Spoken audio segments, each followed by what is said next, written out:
untuk Christmas? Ada off-nya atau terus lanjut? Saya terakhir itu live sampai tanggal 23. Jadi tanggal 23 itu masih ada kegiatan. Kemudian setelah itu kelihatannya saya akan lakukan resolusi untuk mempersiapkan tahun depan supaya waktu kira-kira ada 10 hari untuk mempersiapkan begitu sudah masuk, yang depan itu sudah mulai tertata dengan baik supaya saya bisa banyak berkiprah gitu, brother. Untuk tahun depan sudah bisa tatap langsung atau belum ya? Rasanya kalau COVID antivirusnya sudah ada, kita sudah bisa bertemu dengan mereka. Dan sebenarnya tahun ini pun kemarin saya sudah mulai training on-site, tapi untuk jumlah peserta yang tidak banyak. Kalau jumlah peserta yang banyak, saya masih berpikir kasihan nanti mereka gitu. Tapi kalau jumlah peserta yang tidak banyak, kemarin hanya 8 orang di Fakultas Hukum Maranatha, itu saya excited dan mereka juga duduknya terpisah minimal 1 meter antar peserta. Jadi yang seperti itu oke, nggak ada masalah. Oh, saya punya impian Brother Sunjaya bisa keliling Indonesia ini untuk bisa menginspirasi mahasiswa-mahasiswa nih Brother Sunjaya. Amin, kita doakan. Saya sedang merencanakan program memang untuk Leadership for Everyone. Nah, Leadership for Everyone ini justru saya berpikir proposan pertama tidak lewat on-site training, tetapi online training. Dan kita kasih harga yang murah dengan kualitas produk yang bagus gitu. Dan ini sedang kami rencanakan supaya bisa di launching nanti cukup sering, 1 bulan, sementara kita tetapkan 1 bulan 2 kali. Kalau animonya bagus, kita bisa tingkatkan jadi setiap minggu 1 kali. Tetapi sementara kita coba dulu try yang pertama, 1 bulan 2 kali, 1 bulan 2 kali. Jadi rencana kita yang memang untuk membentuk karakter pemimpin di siapapun, tua muda, supaya ini semua bisa menjadi bagian dari kehidupan mereka yang mereka bisa berdampak luar biasa bagi komunitasnya. Itu rencana pertama.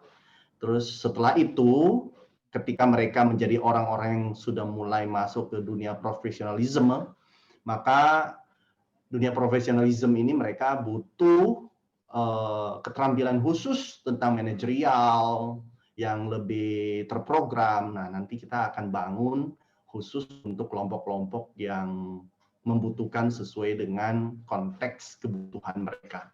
Ya, kira-kira seperti itu, brother. Oh, jadi maksudnya saya itu, brother, kalau untuk kemarin kan saya coba untuk sosialisasi, cuman pikirnya gimana kita bisa memulai dari ini gitu ya, dari instansi lebih daripada individu atau bagaimana ya, brother ya? Iya, kita bisa masuk lewat instansi, kita bisa masuk juga secara publik. Publik ini bisa dalam konteks mereka personal, mereka daftar atau mereka mewakili instansi tertentu tetapi tidak eksklusif. Artinya mereka bisa mewakili komunitas mereka masing-masing, apakah itu perusahaan atau komunitas tertentu, dan bisa secara mandiri. Jadi kita open saja. Kalau saya mainnya di semua segmen. Artinya dari instansi kita bantu juga, instansi biasa punya kebutuhan khusus, tetapi ada juga yang sifatnya kebutuhan personal. Karena begini, brother, yang saya amati, leadership ini tidak menjadi perhatian yang cukup besar di berbagai organisasi formal, dan survei hanya membuktikan sekitar 18% dari organisasi yang betul-betul punya program pengembangan kepemimpinan yang terstruktur dan reguler. Artinya ada gap yang besar sekitar 83% itu yang tidak punya, 82% yang tidak punya program yang reguler hanya sesekali dan sifatnya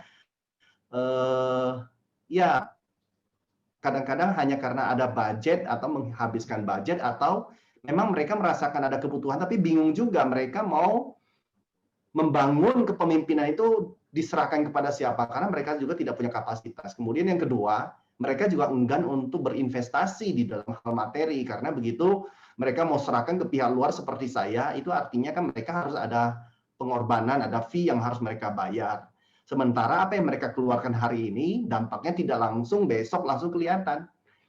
Artinya pengembangan kepemimpinan ini adalah investasi gitu loh. Nah, ini yang jadi persoalan pergumulan kita, dan memang ini sifatnya intangible. Kalau intangible ya tidak bisa langsung kelihatan. Tapi percayalah, kalau orang-orang mengembangkan kepemimpinan diri dan perusahaan mendorong di dalam kepemimpinan mereka, maka 10-5 tahun ke depan mereka akan lahir menjadi pemimpin-pemimpin yang luar biasa, meskipun kita tidak bisa mendorong semua orang. Dan saya punya keyakinan program ini akan menolong mereka yang betul-betul in charge dan sebagainya. Brother Sunjoyo punya tips nggak untuk gimana supaya sosialisasinya lebih efektif ya? Maksudnya saya secara pribadi ingin bisa sampai gitu, maksudnya program-program yang disampaikan Brother Sunjoyo. Kita harus mulai dari mindset kalau menurut saya. Jadi perubahan pertama harus mulai dari mindset. Jadi sebenarnya kalau orang sudah berubah dari sisi mindsetnya, maka mereka akan berpikir bahwa betul saya membutuhkan ini gitu. Dan saya selalu memulai di dalam seluruh konsep kepemimpinan saya dari perubahan mindset. Kalau itu tidak terjadi, tidak mungkin ada aksi, tidak ada perubahan perilaku. Kalau tidak ada perubahan perilaku, berarti produktivitas juga tidak mungkin muncul. Jadi konsepnya adalah mindset berubah, maka perilakunya berubah, dengan harapan produktivitasnya berubah. Oke.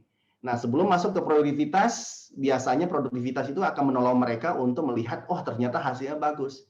Kalau sudah demikian, mereka lakukan secara berulang, maka akan membangun habit yang sudah pernah kita bahas di pertemuan sebelumnya. Saya pikir ini akan menjadi catatan kunci kita. Nanti kita bahas sambil jalan, Brother Sunjoyo. Silakan mungkin memulai kita dengan doa. Oke. Baik, yuk kita berdoa yuk. Bapak yang surga, kami bersyukur kepada Engkau, terima kasih untuk pertemuan siang hari ini dan pertemuan kami bersama dengan Brother Pierre Jacobs. Kami bersyukur untuk acara Gema Suara Biblika. Tuhan berkati supaya setiap kami boleh mempersiapkan diri, membuka pikiran kami untuk mendengarkan apa yang Tuhan ingin sampaikan melalui hamba-Mu yang sangat terbatas ini. Tuhan, kami serahkan pertemuan kami, percakapan kami, supaya ini semua boleh menjadi bagian dari pengembangan diri kami, dan bukan hanya sebagai pendengar, kami ingin menjadi pelaku-pelaku firman-Mu. Tuhan, tolong kami setiap pribadi supaya kami bisa bersandar pada pengertian-Mu, dan kami boleh terus bertumbuh mencapai optimal dari potensial yang Tuhan berikan pada kami, bakat, talenta, dan karunia. Tuhan, tolong kami berdua supaya kami bisa menyatakan cinta kasih Tuhan kepada dunia melalui program kepemimpinan ini. Dalam Kristus kami berdoa dan bersyukur. Amin. Amin. Brother, hari ini kita bicara tentang pengaruh ya. Betul sekali. Tema hari ini influencer matters. Jadi yang saya pikir tentang keadaan saat ini, kecenderungan adalah bahwa kita sering terlalu banyak mungkin berpikir tentang diri kita sendiri, dan akhirnya mungkin lebih kepada self oriented. Jadi tidak untuk memberikan bagaimana supaya bisa membantu orang lain, memberikan pengaruh.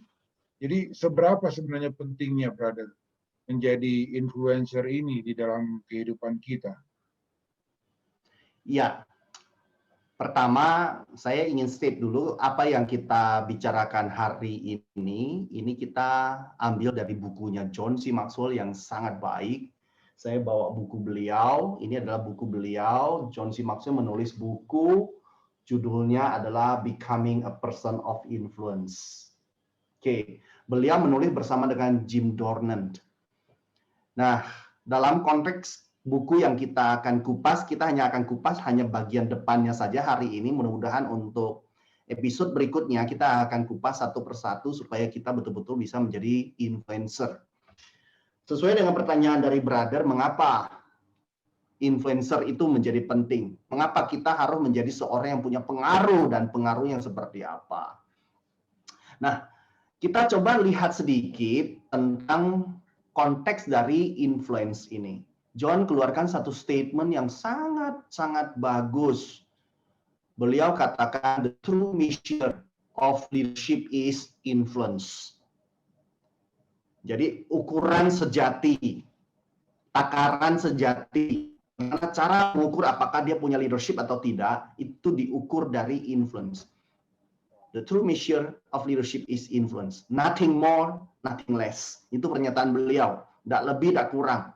Jadi kalau seorang pemimpin itu tidak punya pengaruh, maka perjalanan kepemimpinannya berakhir. Itu konteks ketika kita menjadi pemimpin. Dan banyak orang berpikir, apa iya saya itu pemimpin? Itu pertanyaannya. Dan John mengutip satu research dari research yang sangat luas menemukan para pemimpin-pemimpin hebat di dunia itu, dan ini yang sana, yang sini, baik yang besar maupun yang kecil, ya hebat itu tidak harus berada di puncak-puncak organisasi. Hebat itu mereka-mereka yang bisa juga berada di keluarga, menjadi ibu yang hebat, menjadi ayah yang hebat, menjadi anak muda yang hebat, menjadi anak yang hebat. Nah, riset dari ini semua mereka simpulkan. Ditemukan bahwa orang yang sangat diam, yang tidak ramah sekalipun, cenderung menyendiri di dalam seluruh kehidupan mereka, itu berdampak setidaknya terhadap 10.000 orang. Wah. Saya membayangkan apabila orang yang seperti saya yang suka bicara, orang seperti brother yang punya program Gema Suara Biblika yang bisa disiarkan dan ada di YouTube, itu punya pengaruh berapa besar dan kepada berapa banyak orang. Oke lah, kita anggap saja 10.000 orang. Artinya dalam seluruh kehidupan kita, kita berdampak terhadap 10.000 orang setidaknya. Kalau ini menjadi angka yang cukup menarik bagi kita, pertanyaan kembali adalah, apa dampak dari pengaruh kita? Positif, negatif, destruktif, atau konstruktif? Nah, ingat bahwa ada orang-orang tertentu tidak peduli apakah pikiran kita itu akan menghancurkan atau membangun, tetapi ketika mereka sudah suka dengan kita, mereka akan ikut. Ketika itu terjadi, maka menjadi PR dan tanggung jawab kita setiap pribadi sebagai seorang pemimpin. Mungkin orang berpikir, loh, kan saya tidak menjabat apa-apa, kok saya pemimpin? Karena Anda punya pengaruh. Karena Anda punya pengaruh, maka Anda adalah seorang pemimpin. That's why John katakan setiap orang adalah pemimpin. Everyone is a leader. Because everyone influences someone. Dan konteks ini kita tidak bisa tolak, dan konteks ini adalah konteks prinsip kebenaran. Suka tidak suka, mau tidak mau, kita ini pemimpin. Dan ketika kita menjadi seorang pemimpin, maka tugas tanggung jawab kita lah untuk menjalankan peran kepemimpinan. Saya sebut saja beberapa tokoh. Apa persamaan di antara mereka semua dengan berbagai latar belakang? Mother Teresa. Kemudian ada Helen Keller, seorang yang lahir buta, yang punya dampak begitu besar kepada mereka-mereka yang merasa tidak berdaya karena ada bagian anggota tubuh mereka yang dalam tanda kutip dilihat oleh banyak orang tidak normal. Tetapi kalau definisi normal bagi saya adalah orang yang tidak menjadi orang itu yang tidak normal. Bukan mereka-mereka yang kekurangan sedikit anggota tubuh atau bermasalah. Kemudian Martin Luther King Jr. Kemudian kita bisa lihat ada Joe Biden yang sekarang dari publik mencoblos beliau sebagai Presiden Amerika Serikat. Meskipun belum tentu beliau akan menjadi Presiden Amerika Serikat karena masih ada proses yang cukup panjang. Ya. Presiden Joko Widodo, Michael Jordan bagi mereka-mereka yang suka sekali main basket. Oke. Mereka-mereka yang di bidang IT tidak luput dari Steve Jobs. Itu favorit. Owner dan founder dari Apple. Kemudian Agnes Monica, Bagi mereka kalangan tua mungkin sangat kenal dengan tokoh yang dikagumi Ki Hajar Dewantara, Menteri Pendidikan pertama kita. Dan kita baru merayakan Hari Guru, dan saya ucapkan selamat Hari Guru kepada kawan-kawan yang menjadi guru, menjadi dosen dimanapun Anda berada. Yang Anda yang ingin menjadi guru dan dosen, saya pikir itu adalah pengabdian luar biasa, menjadi pendidik. Kemudian ada Katy Perry. Kalau teman-teman masuk ke dalam Twitternya, beliau ada di papan paling atas, Katy Perry. Di pengikutnya sangat banyak. Kemudian kita kenal juga Jackswell. Oke. Ini adalah orang-orang hebat. Kemudian bagi kawan-kawan yang sangat suka dengan drama Korea. Drama Korea di Indonesia sedang demam. Dan sekarang lagi booming itu adalah startup. Oke, jadi perusahaan yang baru bangun. Ada beberapa pemain, ada Bae Suzy, kemudian ada Nam Jo Hyuk, ada juga muncul di sana nama Kim Suen Ho. Dan mereka-mereka yang suka dengan karakter-karakter mereka punya dampak yang luar biasa, ketemu dengan orangnya pasti akan dikejar. Tapi pertanyaannya, apa perbedaan dan persamaan? Saya tidak bicara perbedaan deh, kalau terlalu banyak perbedaannya. Tapi persamaannya apa? Persamaannya di antara mereka semua adalah orang selalu setuju bahwa mereka punya pengaruh. Siapapun mereka, generasi mereka berbeda, ada satu persamaan yang hakiki, yaitu sama-sama punya pengaruh dari nama-nama yang saya sebut. Termasuk Brother Pierre dan saya, Sunjoyo, itu punya kesamaan, yaitu kita punya pengaruh. Itu sebab menjadi influencer itu menjadi sangat penting, karena setiap orang punya pengaruh. Tidak peduli apa tujuan Anda di dalam kehidupan, apa yang ingin Anda capai, apa yang ingin Anda selesaikan, dan Anda bisa lakukan dengan lebih cepat itu semua kalau Anda punya pengaruh. Dan Anda bisa menjadi seorang pribadi yang jauh lebih efektif kalau Anda punya pengaruh. Anda bisa memberikan kontribusi yang Anda buat jauh lebih kekal, jangka waktunya lebih lama kalau Anda punya pengaruh. Nah, pertanyaannya adalah apakah kita ingin belajar untuk menjadi seorang pribadi yang punya pengaruh? Becoming a person of influence. Nah, kalau kita ingin belajar untuk menjadi seorang pribadi yang pengaruh, ini adalah langkah yang baik untuk kita sama-sama melangkah untuk punya pengaruh yang baik kepada komunitas kita. Dan satu hal yang penting untuk kita pikirkan sama-sama bahwa kita ini beda-beda, oleh sebab itu pengaruh kita pun beda-beda. Demikian, brother. Ya, Brother Sunjoyo.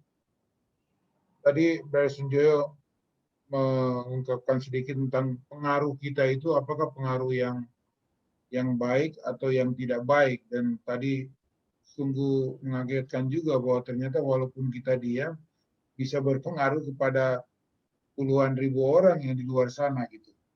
Cuman kan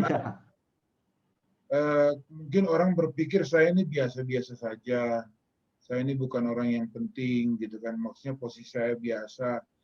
Bagaimana mungkin saya bisa berpengaruh kepada orang-orang di sekitar saya? Jadi maksudnya artinya kan levelnya berbeda-beda, tetapi outputnya bagaimana gitu nantinya, brothers? Ya, ya brother. Kalau kita berpikir orang yang kita sebut saja orang yang inferior deh.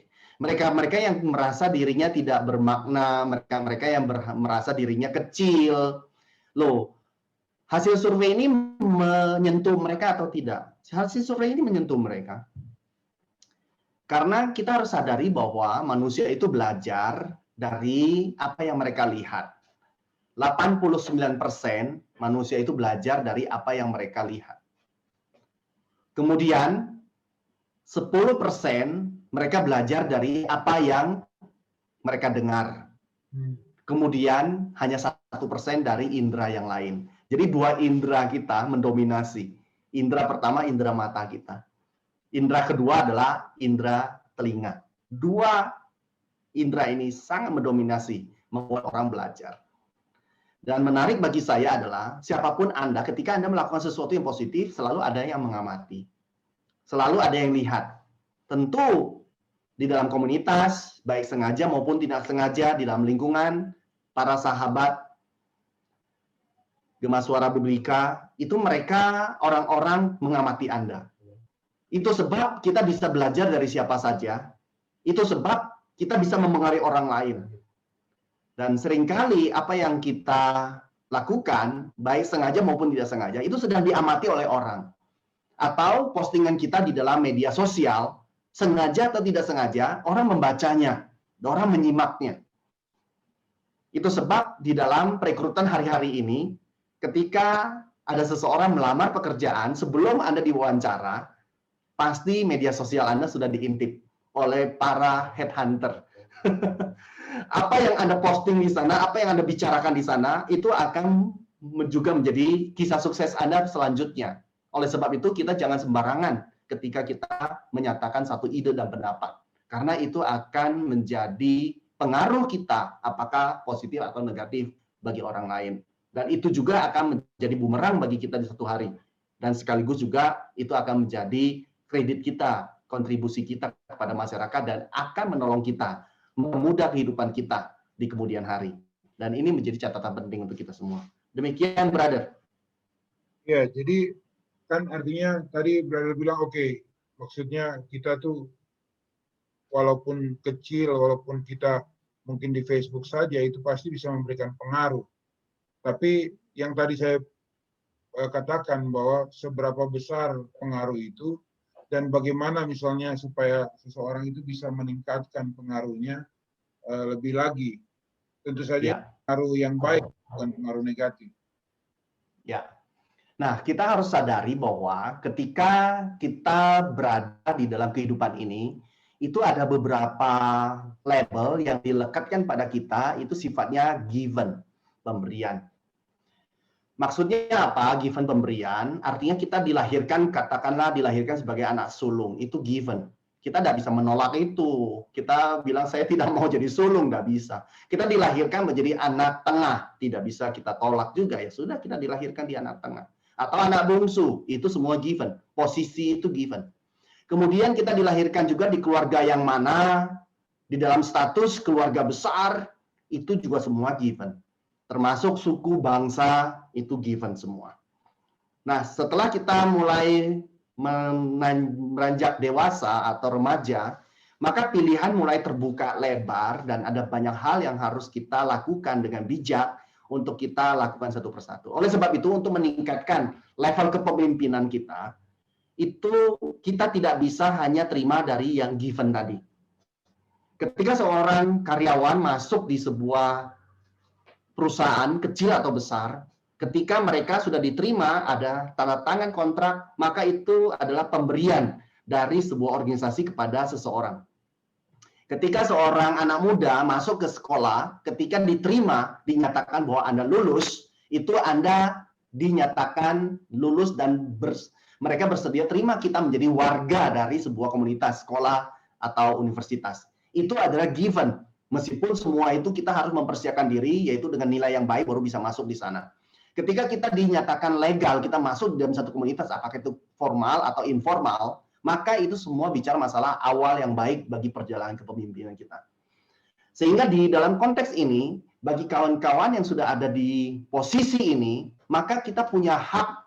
Kalau siswa itu punya hak sebagai siswa, kalau mahasiswa punya hak sebagai mahasiswa, kalau karyawan punya hak sebagai karyawan.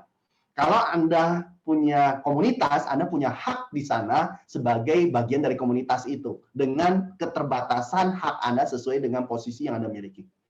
Tetapi ini adalah perjalanan yang baik. Nah, ingatkah kita bahwa ketika kita mendapatkan itu semua, bahwa orang-orang akan mulai mendengarkan kita, mengikuti kita, itu karena kita punya hak itu. Kalau kita tidak punya hak itu, maka orang tidak akan ikut. Jadi kita memimpin mereka itu karena punya hak. Oke, people follow you because they have to. Orang mengikuti Anda karena mereka terpaksa, karena Anda punya hak itu. Oke. Nah, posisi ini adalah awal yang baik untuk perjalanan kepemimpinan kita. Tetapi bukan tempat yang baik untuk tetap berada di sini. Kita harus masuk tingkat kedua. Tingkat kedua adalah kita membangun kapasitas pengaruh kita dengan cara membangun hubungan. Ketika kita membangun hubungan dengan orang-orang di sekitar kita, maka mereka suka dengan kita dan mereka mempersilahkan diri kita untuk menjadi bagian dari hidup mereka dan mereka bersedia mengikuti apa maunya kita karena mereka suka dengan kita. Supaya kita bisa menjadi orang-orang yang disukai, maka kita harus membangun hubungan. Disinilah sudah mulai terjadi perubahan dari me menjadi we. Artinya kita tidak bisa memikirkan diri sendiri saja. Tadi kalau di posisi yang pertama, di level pertama, posisi, itu kita bisa memikirkan diri sendiri. Karena saya punya kapasitas, karena saya punya jabatan. Saya berhak menggerakkan orang dengan power, dengan apapun yang saya miliki. Tetapi di bagian 2, ini kita sudah lebih dari itu. Di dalam kehidupan ini selalu ada yang posisi yang kita dapatkan, dan itu adalah bagian dari given. Tetapi setelah itu kita harus betul-betul masuk ke dalam menghargai orang, mengikuti apa yang, coba belajar apa kebutuhan mereka, dan kita coba untuk memenuhi kebutuhan mereka, untuk diskusi, dan untuk hal-hal yang berhubungan dengan hubungan baik. Sehingga level kedua ini adalah level permisi. Level permisi harus dibangun dengan relationship. People follow you because they want to. Orang mengikuti Anda karena mereka ingin, bukan lagi karena mereka terpaksa. Oke. Kita ingin punya dampak yang lebih besar. Kalau ingin mendapat dampak yang lebih besar, kita harus masuk ke level ketiga, yaitu level production. Level production ini adalah level Anda sebagai seorang pemimpin membuktikan bahwa Anda berprestasi. Anda memberikan kontribusi besar.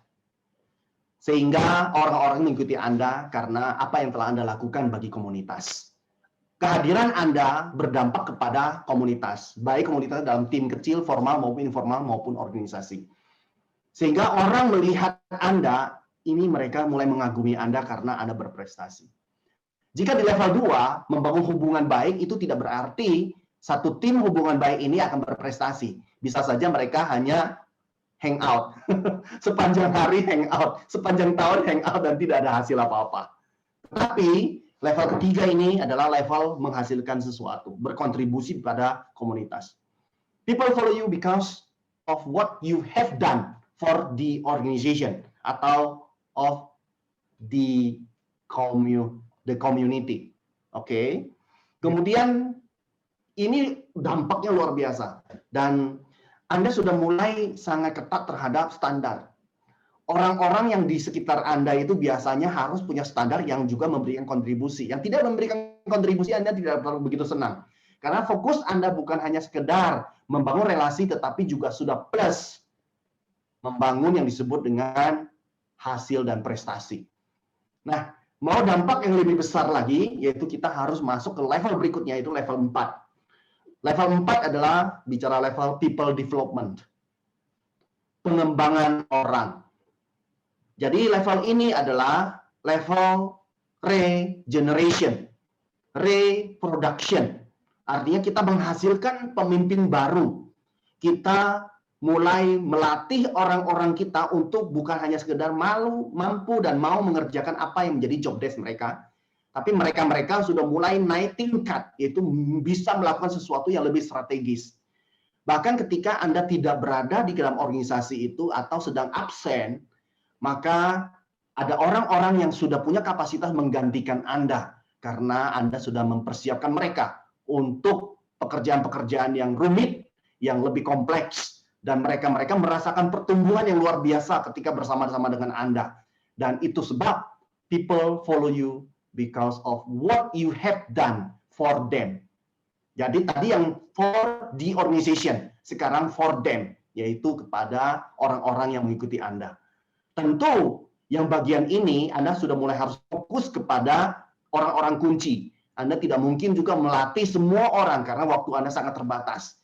Anda harus memprioritaskan siapa saja yang harus Anda kembangkan secara konsisten, kemudian dengan sangat fokus. Ini punya dampak yang luar biasa. 1, 2, 3, 4 saya bisa latihkan. Karena untuk mengembangkan orang kita bisa latih. Tetapi untuk level terakhir, kalau punya mau dampak menjadi dampak kekekalan, maka kita harus masuk dalam pada level pinnacle.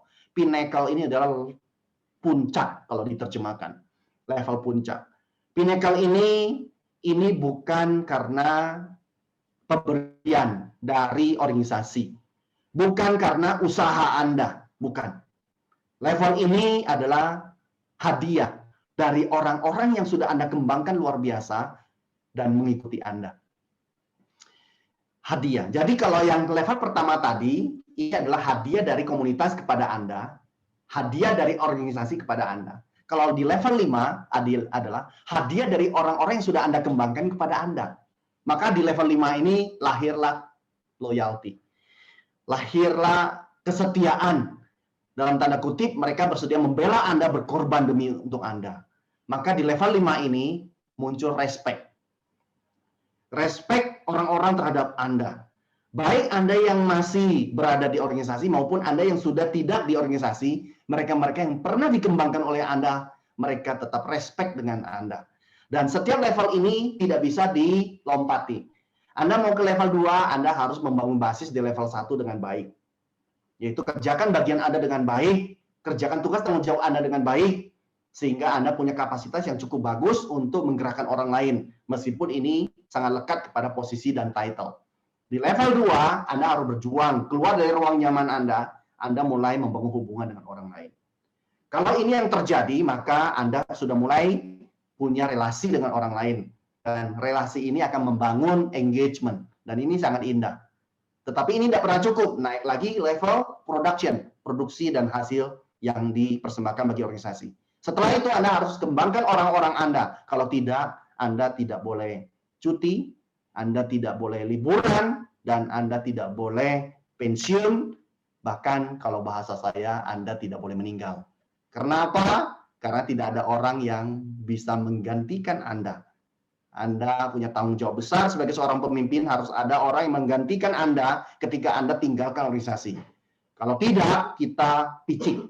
Dan menurut saya, kita super duper egois. Meninggalkan sebuah organisasi dan komunitas tanpa ada orang yang bisa menggantikan kita. Dan kita sedang merusak organisasi itu. Di level kelima, itu adalah hadiah dari orang-orang yang kita pimpin.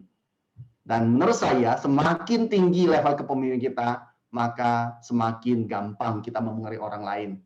Semakin dahsyat dampak kita terhadap orang lain. Dan satu hal yang harus diingat bahwa meskipun kita bisa mendaki setiap level kepemimpinan ini, dan pengaruh kita terhadap satu orang kepada orang lain itu berbeda-beda. Ada orang-orang tertentu yang kita mungkin agak jarang in touch kepada mereka.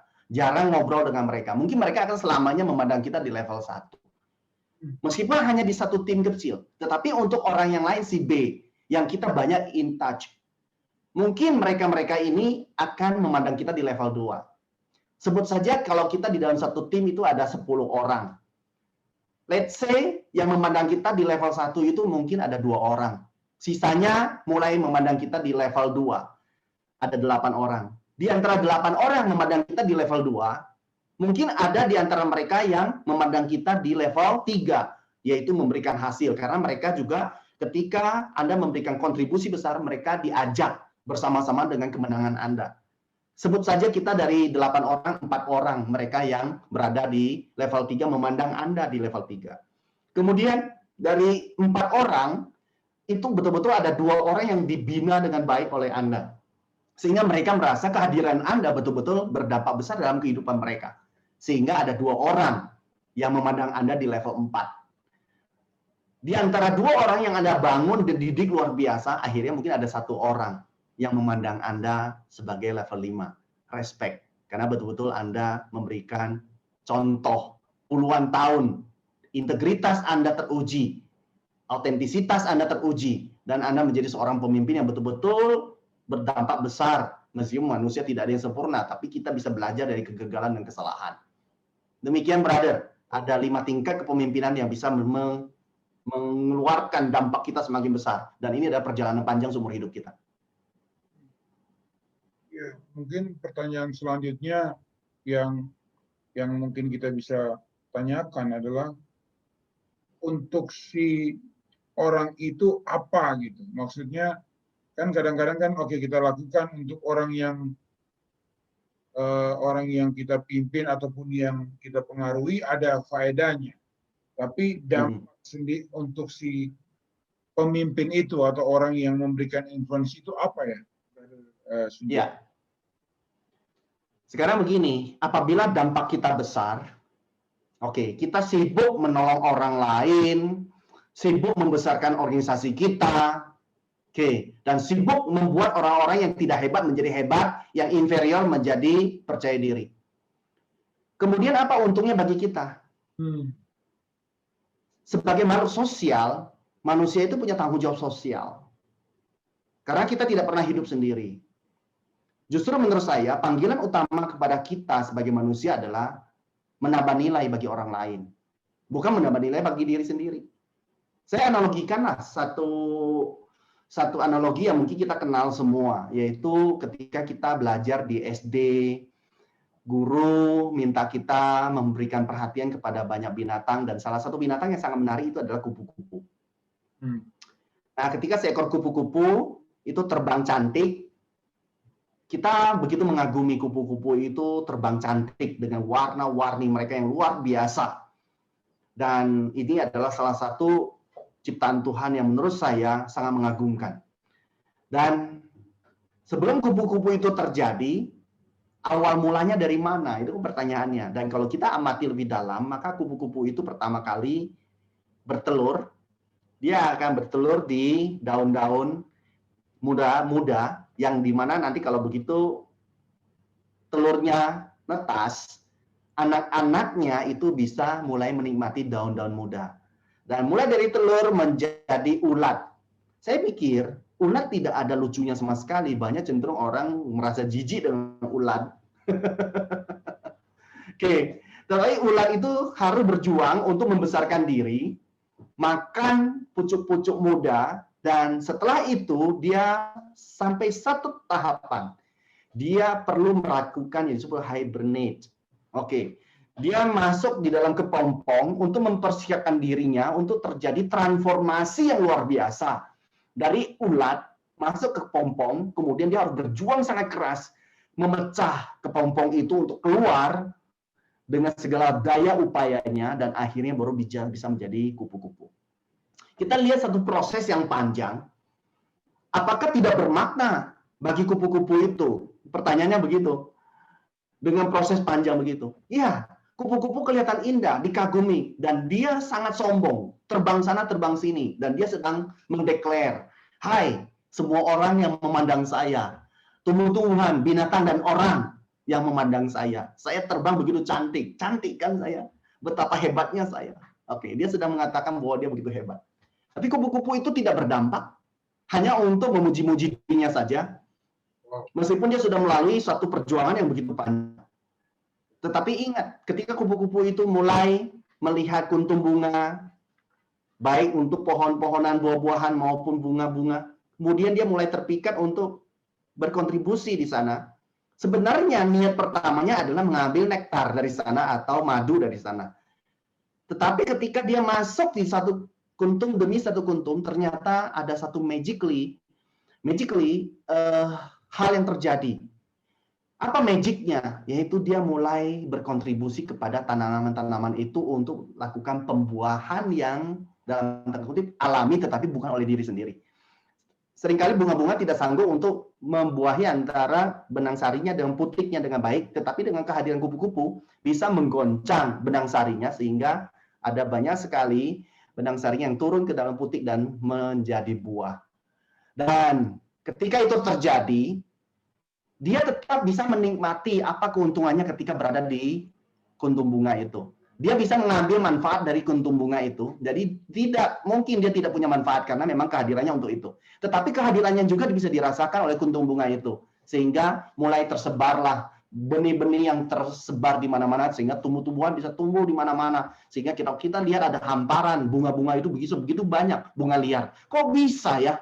Itu karena ada binatang-binatang tertentu yang betul-betul berkontribusi untuk memperluas mereka, dan dampaknya besar pada orang lain, tetapi sekaligus juga jangan lupa dampaknya juga besar bagi dirinya. Karena apa? Dia bisa mendapat manfaat dari sana.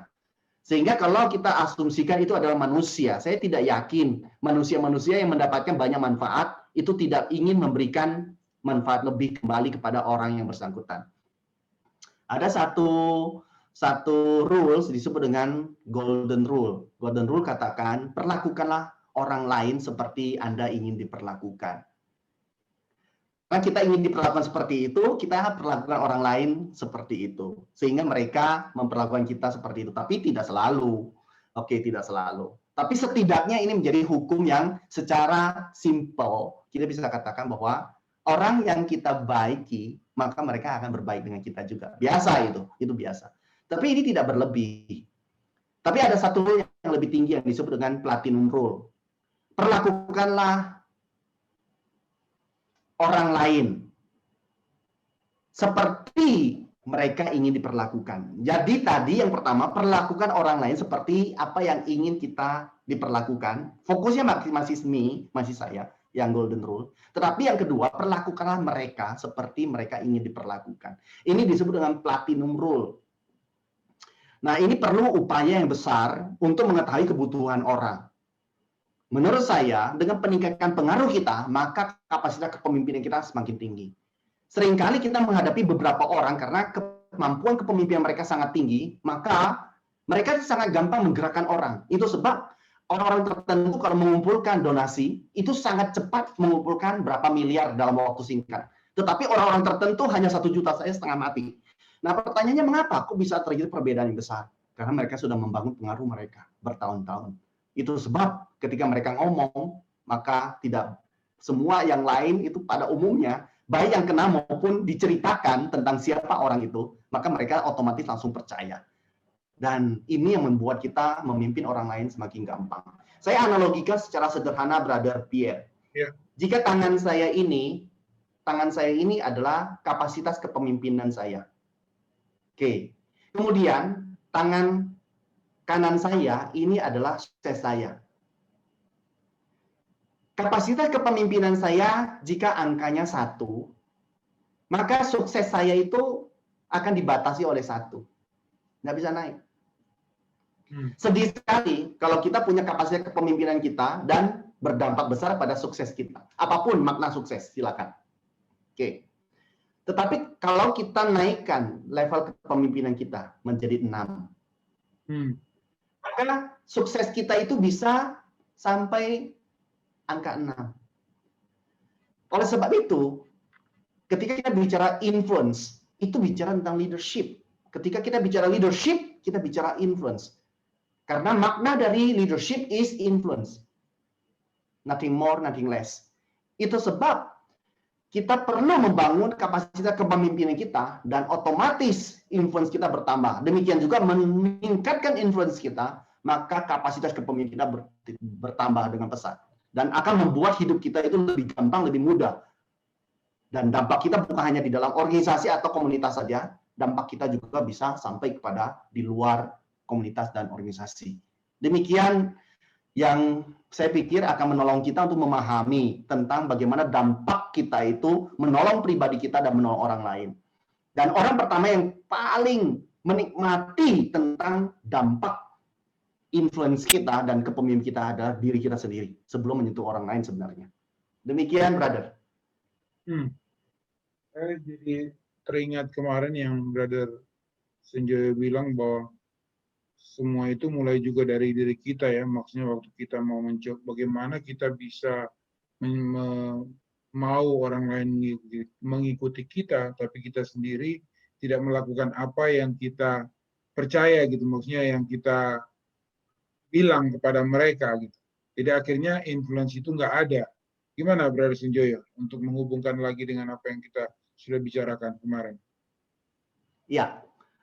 Perjalanan kepemimpinan kita itu seringkali kita terinspirasi dari orang-orang tertentu. Sebut saja kita punya program Gema Suara Biblika ini. Kadang-kadang mungkin orang tidak sadar tentang apa yang harus mereka lakukan. Tetapi begitu dengar percakapan kita, talk show kita yang ringan, namun syarat dengan makna dan bobot yang baik di dalam konteks materi kita, bagaimana menolong setiap orang, maka orang mulai berpikir, iya ya, Kalau begitu saya harus mulai memulainya. Ada satu percakapan yang menarik. Percakapannya adalah, hey, kamu ingin mendisiplinkan banyak orang. Dan siapa yang pertama kali kamu mau disiplinkan? Itu pertanyaannya dari seorang pewawancara. Dia bilang, yang saya pikirkan untuk saya disiplin pertama adalah kamu. Jadi dia ingin mencoba mengajarkan tentang disiplin, tapi orang pertama yang harus menjadi subjek, atau saya tidak begitu suka menggunakan istilah objek, menjadi subjek dari disiplin itu bukan dirinya, tapi orang lain. Kebetulan yang nanya, kemudian dialah jadi korban, kira-kira begitu. Menurut saya, kita ini seringkali berlebihan. Ada satu cerita lagi yang menarik. Ketika seseorang punya usia muda, dia baru usia masih remaja, dia punya cita-cita untuk mengubah dunia. Karena dia merasa kayak keren banget kalau menjadi seorang yang bisa mengubah dunia. Kemudian usianya mulai beranjak, mulai di usia 20-an. Ketika di usia 20-an dia mulai berpikir, kok susah ya mengubah dunia?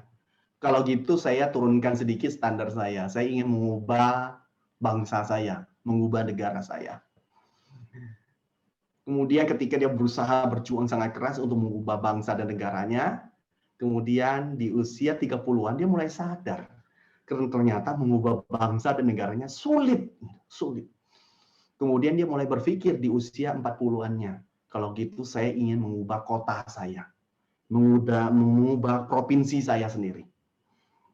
Kemudian setelah dia berjuang dengan keras selama 10 tahun, di usia 50-an dengan cukup letih, dan dia katakan, kok susah ya mengubah kota saya, mengubah provinsi saya. Kemudian di usia 60-an, dia mulai berpikir untuk mengubah keluarganya. Mengubah keluarganya, ketika dia berusaha mengubah keluarganya, dia juga mengalami banyak kesulitan selama 10 tahun. Kemudian akhirnya dia berpikir, kok sulit ya mengubah keluarga.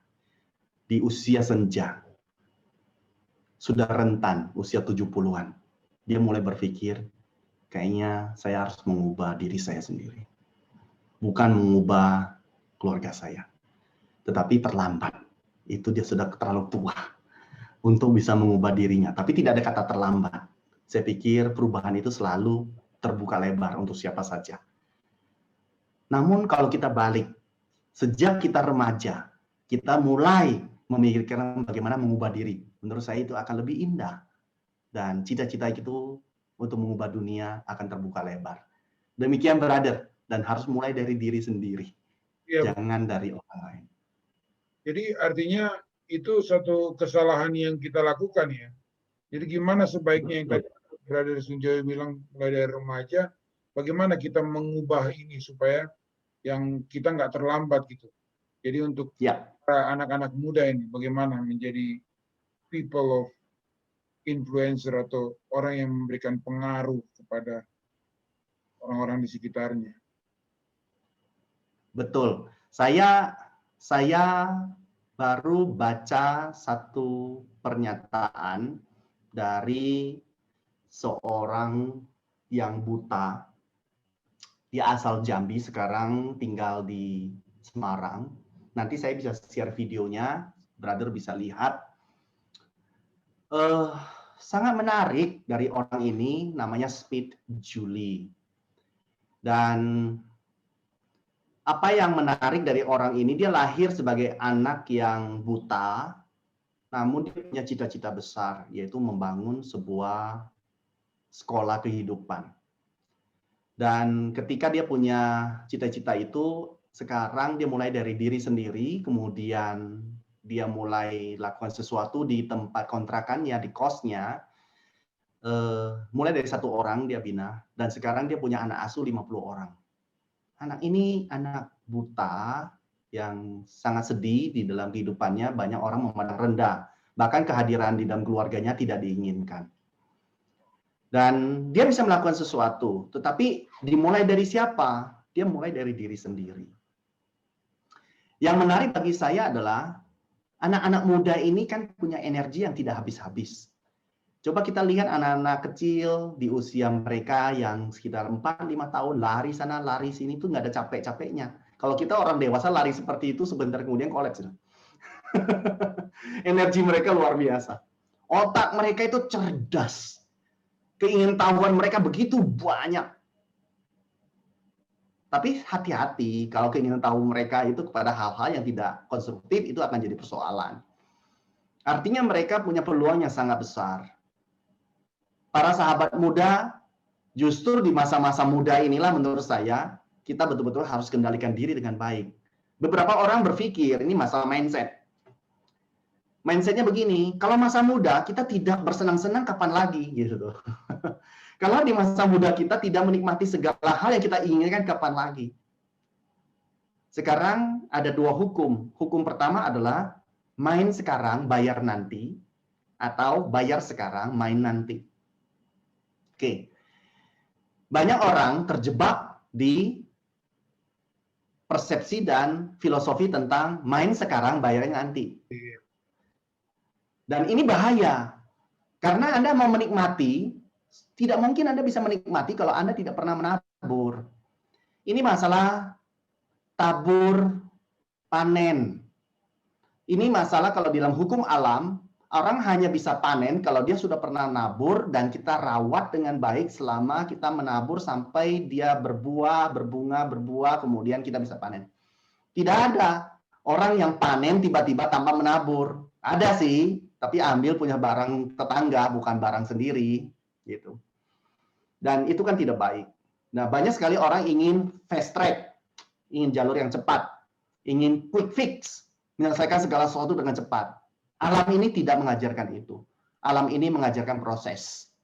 Itu sebab anak muda saya tantang supaya Anda mulai memikirkan tentang hidup Anda di kemudian hari seperti apa. Anda mulai berpikir sebagus mungkin masa depan Anda seperti apa. Tapi Anda harus mulai bayar hari ini. Dan bayarnya harus dilakukan setiap hari.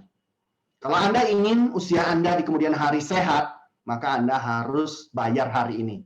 Dengan pola makan, pola pikir, dan pola raga Anda harus Anda bangun dengan baik.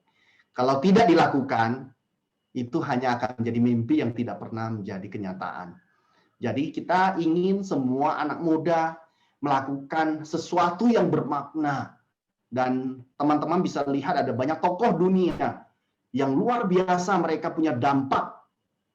Anda boleh browsing, ada Greta yang luar biasa menyelamatkan laut, dan dia mulai memimpin untuk membersihkan laut, menyelamatkan karang, dan usianya sangat muda, hanya usia belasan tahun, 12 tahun, dan dia sudah dipanggil di mana-mana jadi pembicara. Mungkin kita tidak seperti itu, tapi ada hal-hal sederhana yang bisa kita lakukan di sekitar kita. Dan menurut saya, anak muda ini adalah generasi penerus bangsa, generasi pemimpin masa depan. Itu sebab saya, Brother Pierre, yang sudah dewasa seperti ini, kami sangat berharap anak-anak muda ini mulai membangun sebuah mimpi besar. Dan ini mulai diterapkan dari hal-hal kecil yang kita bisa lakukan mulai dari diri sendiri. Dari keluarga kita, dari lingkungan paling kecil kita. Dan menurut saya, itu akan berdampak besar. Demikian, Brother. Ya, untuk Gema Suara Biblika pendengarnya ini, kan kita fokusnya bagaimana kita bisa mengenal Tuhan di dalam kehidupan kita, kemudian bagaimana juga kita bisa lebih memahami akan Dia dan tujuannya dalam hidup kita. Kira-kira bagaimana Brother Sunjoyo bisa memberikan hubungannya nih dengan tema kita hari ini dengan pendengar Gema Suara Biblika ini? Ya, di Alkitab dengan sangat jelas dikatakan, janganlah seorang pun menganggap engkau rendah karena engkau muda. Jadilah teladan bagi orang-orang percaya maupun orang-orang yang di luar sana. Dan kalau kita konteksnya adalah jangan seorang pun menganggap engkau rendah karena engkau muda, berarti tuntutan Bible, Alkitab, sudah sangat tegas sejak awal, di masa muda kita harus melakukan segala sesuatu. Bahkan kalau kita baca lebih lanjut, dinyatakan oleh Salomo, dikatakan bahwa di masa mudamu Anda boleh lakukan apa saja sesuka hatimu. Boleh lakukan apa saja semau-maunya Anda. Tapi ingat, semua itu akan menyeret Anda ke pengadilan Tuhan. Dan saya pikir-pikir, kita boleh melakukan apa saja dan kita harus mempertanggungjawabnya satu hari di hadapan Tuhan. Oleh sebab itu, apa yang kita lakukan itu berdampak pada orang lain. Tadi saya sudah katakan bahwa setidaknya nanti di masa dewasa Anda sudah berdampak setidaknya 10.000 orang. Kalau Anda punya koneksi yang sangat banyak, itu bisa bukan hanya pangkat 2, bisa pangkat 3, pangkat 4, jumlah yang Anda pengaruhi. Kalau yang Anda pengaruhi ini adalah hal-hal yang positif, menurut saya Anda sudah menanam, Anda sudah berkorban untuk memberikan dampak positif. Dan saya pikir hal-hal ini akan menolong kita untuk kita menjadi anak-anak muda yang bisa diandalkan. Saya kadang-kadang hari-hari ini agak sedih, banyak sekali anak-anak muda yang tidak bisa diandalkan. Ketika dikasih pekerjaan yang sedikit berat, mereka langsung ngomong saya tidak bisa.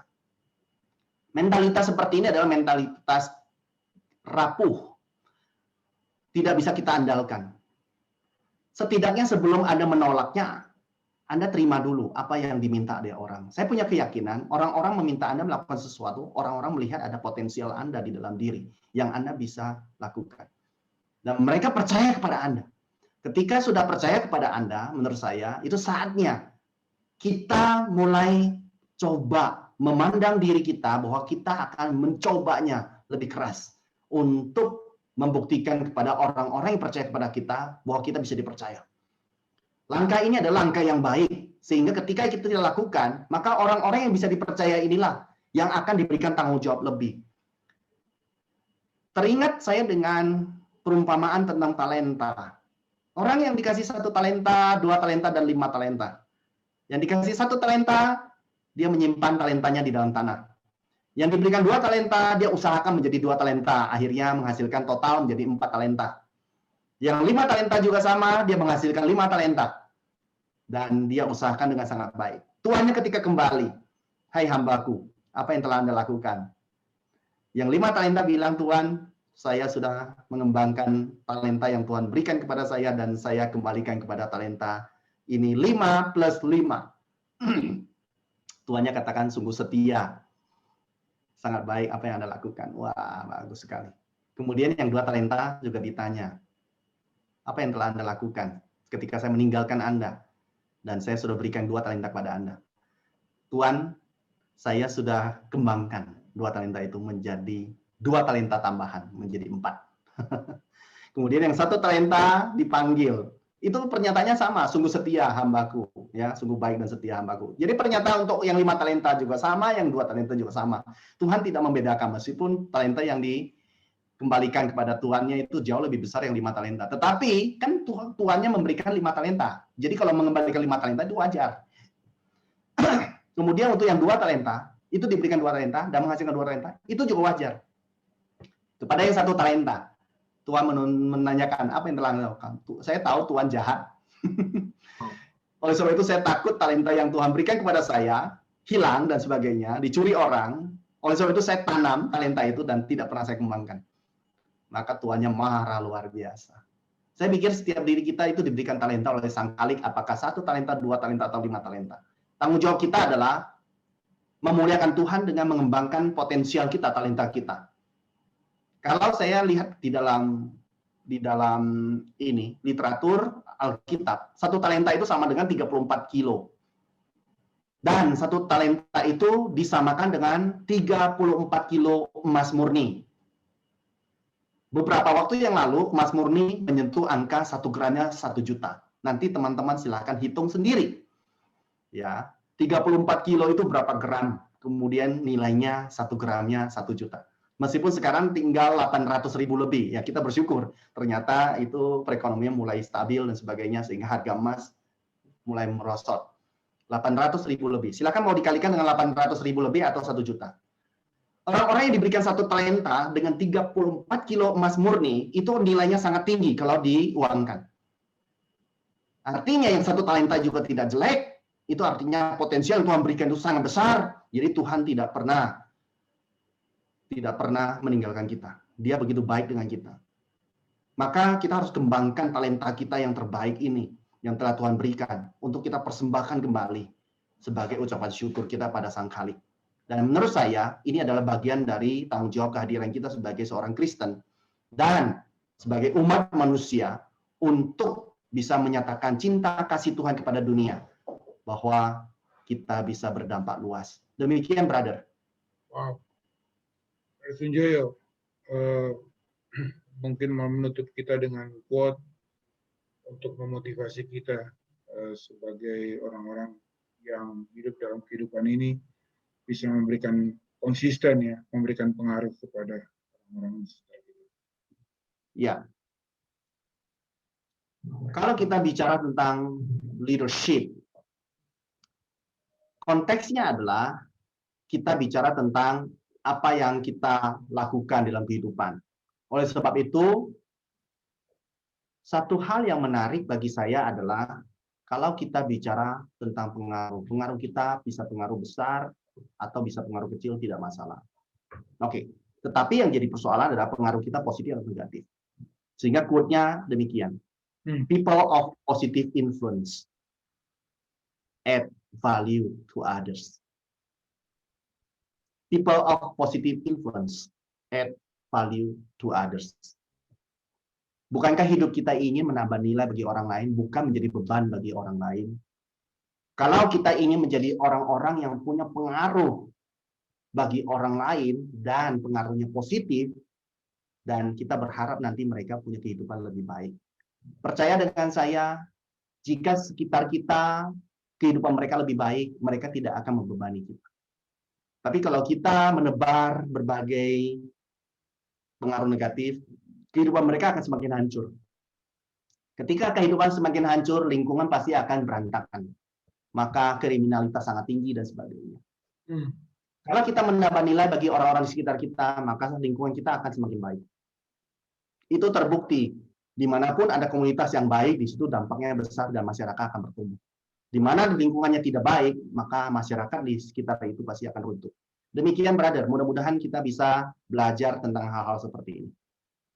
Ya, mungkin terakhir sebelum menutup nih, brother.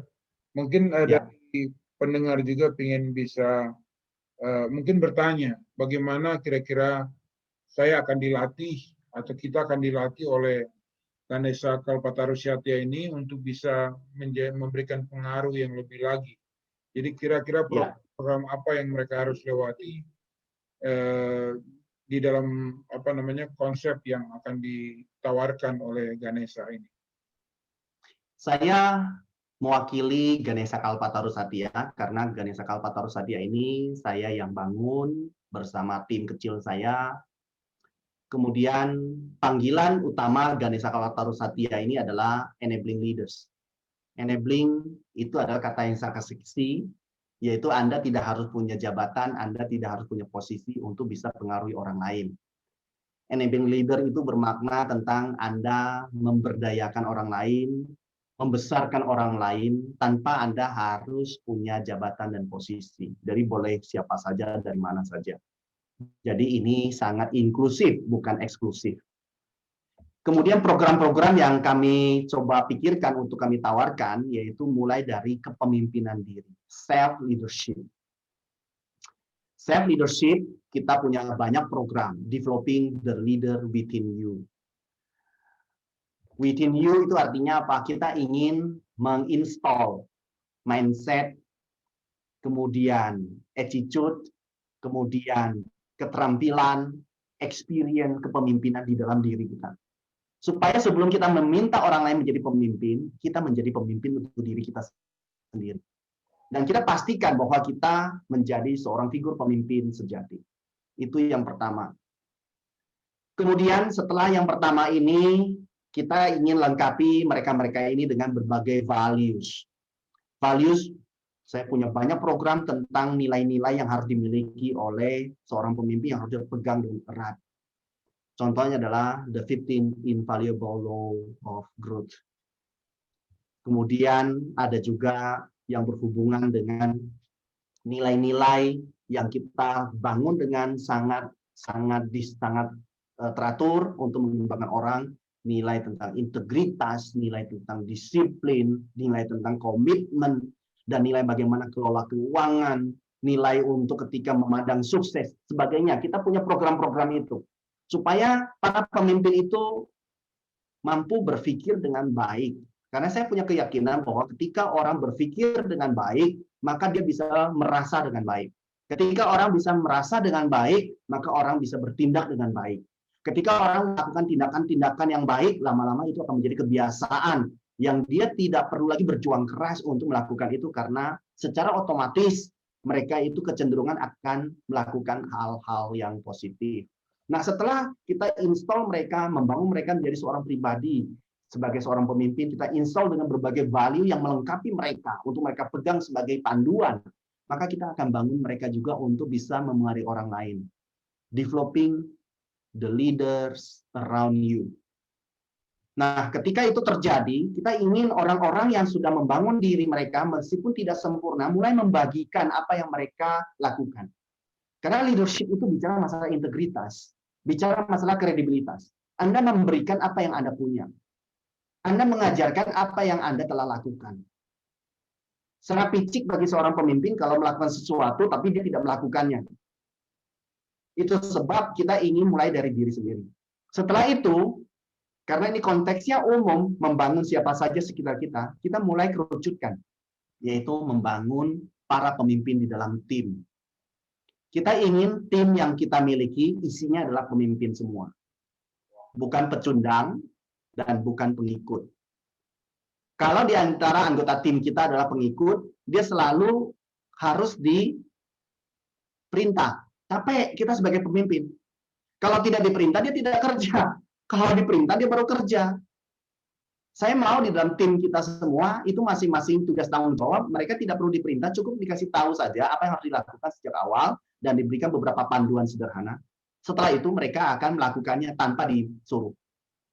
Jadi, bahkan mereka bisa sarankan sesuatu untuk peningkatan kinerja dan perbaikan organisasi atau tim. Gitu. Setelah kita kerucutkan membangun orang-orang di dalam tim kita, menjadi the team of leaders, a team of leaders. Itu artinya timnya itu isinya pemimpin semua. Kemudian kita akan dorong mereka juga untuk bisa, bukan hanya bisa memimpin tim, tapi memimpin organisasi. Nah, memimpin organisasi dengan tim beda. Tim ini adalah bagian dari organisasi yang besar. Dan kita ingin mereka juga bisa memimpin organisasi dengan baik. Sehingga di situ mulai muncul manajemen strategik diajarkan. Bagaimana mereka merencanakan masa depan sebuah usaha, sebuah organisasi. 10 tahun, 20 tahun ke depan. Dan bagaimana mereka mulai turunkan semua rencana-rencana strategis itu menjadi rencana menengah dan rencana jangka pendek. Dan mereka diminta juga untuk memikirkan strategi apa yang harus mereka lakukan. Untuk mereka bisa mengimplementasikan rencana strategis itu menjadi tindakan-tindakan dan implementasi harian. Dan itu harus diukur juga. Dan itu kita akan garap semua. Supaya siapapun, pemirsa, sahabat, Gema Suara Biblika, Anda bisa lakukan itu. Mulai dari diri sendiri, dari lingkungan Anda, dari tim yang formal, kemudian dari organisasi formal. Dan kita akan bantu Anda mulai dari training, coaching, consulting, mentoring, itu kita akomodir semua. Bahkan saya juga menawarkan tentang one-to-one coaching. Untuk yang sangat serius, ingin one-to-one coaching, itu juga saya punya programnya. Atau coaching yang small group, yang hanya jumlahnya sekitar 4 orang. Atau jumlahnya yang tidak 10 orang. Saya punya program-program itu tuh, tergantung kebutuhannya. Dan kita bisa bangun ini menjadi bagian dari kehidupan kita untuk menuju pemimpin hebat. Satu hari yang kita impikan, setiap orang bisa menjadi pemimpin hebat. Satu lagi terakhir, brother. Ya. Di dunia ini hanya ada 2 jenis pemimpin, yaitu pemimpin hebat dan pemimpin yang berpotensi hebat. Sudahi kita punya program hari ini. Terima kasih kepada Pak Sunjoyo sebagai pendiri Ganesha Kalpataru Satya, dan bersyukur bahwa kita bisa mendapatkan kesempatan belajar dari Brother Sunjoyo, dan ini adalah satu kesempatan yang sangat-sangat luar biasa. Terima kasih. Terima kasih Brother Pierre. Mudah-mudahan kita bisa melakukan perjalanan bersama-sama menjadi seorang pemimpin. Mari kita berdoa. Terima kasih Tuhan semuanya. Kami waktu yang diberikan kepada Sunjoyo, kami sangat-sangat bisa belajar hari ini. Berharap Tuhan apa yang kita lakukan ini memberikan pengaruh kepada orang-orang di sekitar kita. Mereka semangat Tuhan, bangun negeri, bangun keluarga, membangun diri sendiri Tuhan, jadi lebih baik lagi dari hari ini. Terima kasih semuanya Bapak, Yesus.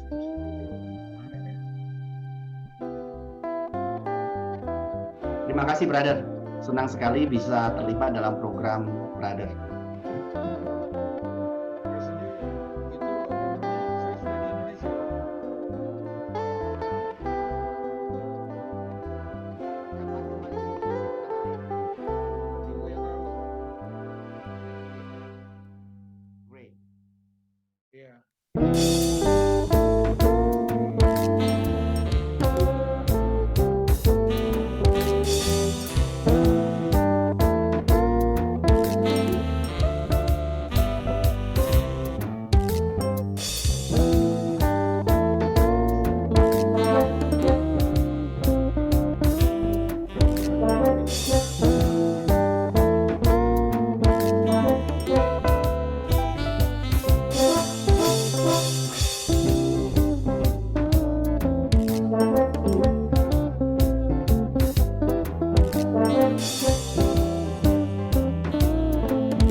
Bagaimana mereka merencanakan masa depan sebuah organisasi 10 tahun, 20 tahun ke depan, dan bagaimana mereka mulai turunkan Daud yang mana dibicarakan dalam kitab Raja-Raja membicarakan tentang raja setelahnya yaitu Salomo, dan kemudian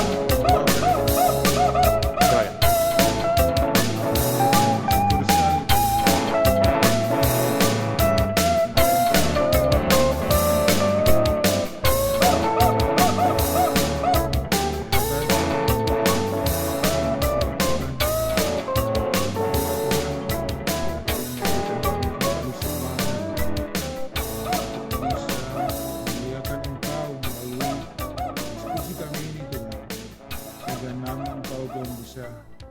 Dikenal dimanapun Tuhan, nama Engkau bisa dipermuliakan,